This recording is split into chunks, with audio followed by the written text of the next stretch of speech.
Hari Idul Fitri adalah hari yang sangat luar biasa, hari yang di situ kita berharap ampunan-ampunan dari Allah Subhanahu wa taala ditebar dan kita meraih sebanyak mungkin, kita kembali kepada suci, kita dihapus segala dosa-dosa kita, dan tali-tali silaturahim yang berputus-putus itu kemudian disambung di tempat itu. Dan ini adalah hari yang sangat spesial. Tapi ada hal yang perlu kita perhatikan di hari ini. Sebagian umat Islam mungkin tidak menyadari kesalahan di hari Id, yang sebagian orang menganggap ini satu hal yang biasa, padahal ini adalah sangat dilarang oleh Rasulullah SAW, yaitu bersalaman dengan yang bukan mahram.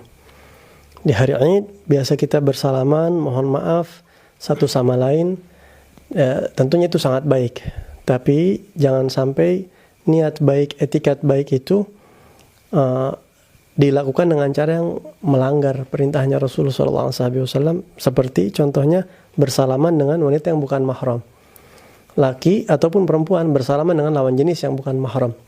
Siapakah yang bukan mahram?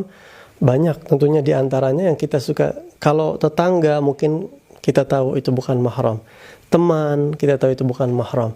Begitu juga orang-orang yang lawan jenis yang kita di luar hubungan darah kita, itu jelas tidak boleh. Tapi terkadang umat Islam tidak sadar bersalaman dengan ipar. Ipar itu bukan mahram. Ipar-iparan tidak boleh saling bersalaman. Atau bersalaman dengan istri paman kita, kalau kita laki-laki. Atau kalau kita perempuan, bersalaman dengan suami bibi kita. Hal itu dilarang oleh agama. Maka perlu diperhatikan hal ini.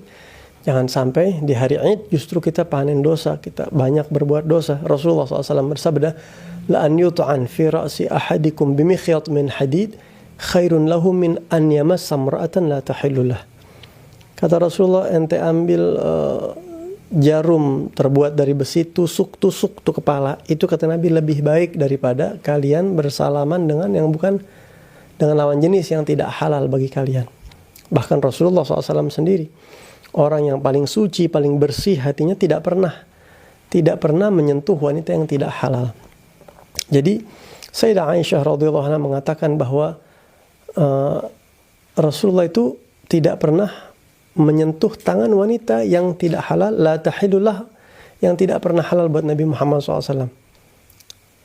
Kalau ada orang sekarang yang mengatakan, nggak apa-apa, ini mah cuma teman, nggak syahwat, saya nggak nafsu dengan, saya tidak syahwat dengan dia, kan nggak apa-apa ini mah. Sekarang siapa yang paling bisa bersih, suci pikirannya daripada Rasulullah?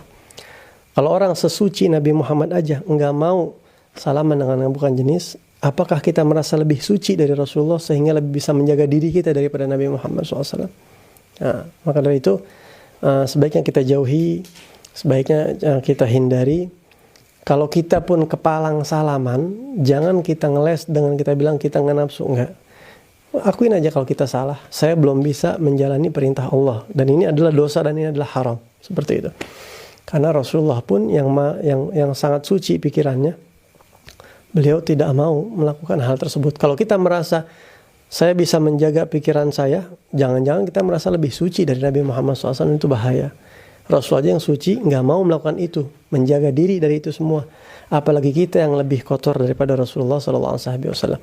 Maka dari itu dihindari oleh kita, dijaga. Tapi walaupun demikian, mungkin ada orang-orang yang sulit beradaptasi ketika kita nggak mau salaman. Dia mungkin bilang kita sok alim, sok suci, dan itu resiko kita hidup di akhir zaman. Memang kata Nabi seperti itu. Maka setidaknya kita tetap tutur kata baik sama dia, sopan, tanya kabarnya, kalau ada rezeki, kalau perlu kita bagi dia buat ngobatin perasaan dia, begitu. Walaupun seharusnya dia yang menghormatin kita karena kita pakai agama, bukan kita menghormatin dia.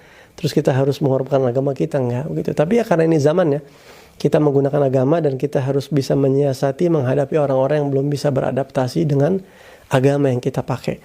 Nah, jadi buat kita yang biasanya salaman, tahun ini enggak salaman, tetap muka kita berseri-seri, mohon maaf lahir batin, tanya kabarnya, kalau ada rezeki kita kasih hadiah, supaya dia tidak terlalu kecewa dengan agama yang kita jalanin, walaupun dia sama-sama muslim.